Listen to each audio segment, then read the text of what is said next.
Hello po. Ayan, nandito na po ako ngayon sa Tagaytay. Kung kanina lang po naglalakad po ako mula nga dito sa Balibago, Santa Rosa. Yun nga yung Santa Rosa Tagaytay Road.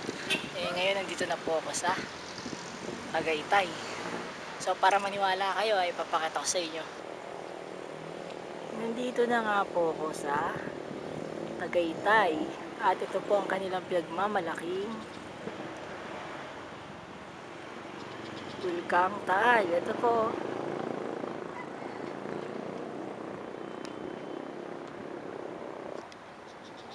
Diba? Yun o. Ang pinakamaliit na bulkan sa buong mundo.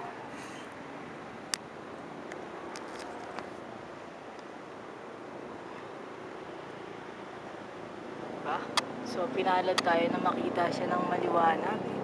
Medyo malinaw kasi hindi siya napapalibutan ng ulap. May time po kasi nang minsan, ang hirap po niyang makita kasi nahaharangan po siya ng mga ulap. Pero ngayon, tingnan niyo naman.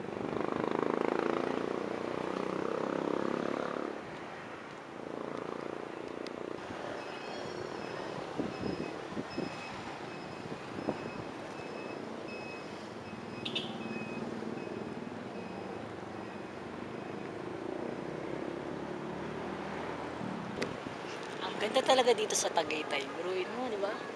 Makakakita ka ng mga ganyang kagandang mga likas na yaman. Mga ganyang kagandang mga tanawin. Sobrang wow, the best.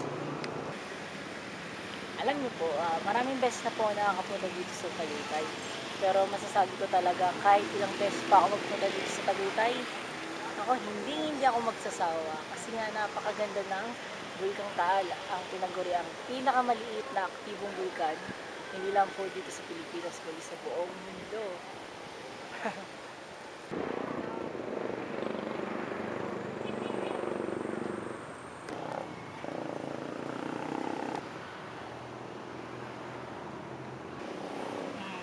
Medyo masaya lang kasi guruin mo, di ba?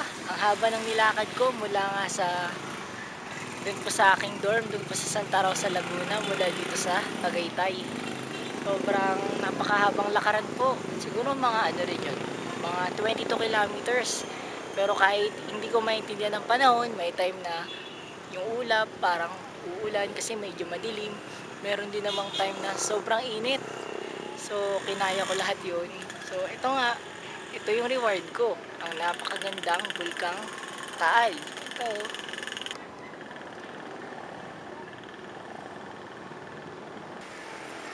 Yun, siguro marami nagtataka sa inyo kung bakit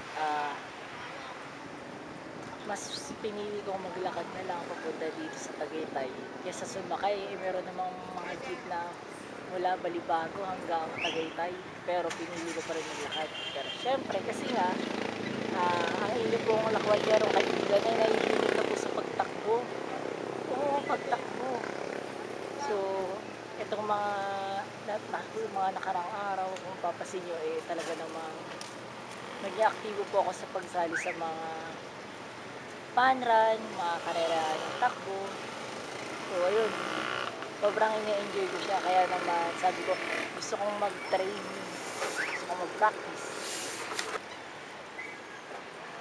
Ayun nga po, napili ko na dito lalakarin ko ang mula Santa Rosa, mula nga po dito sa Tagaytay. At inabot lang naman ako ng mga 7 kasi ako umalis Inabot ako na 7 ako umalis.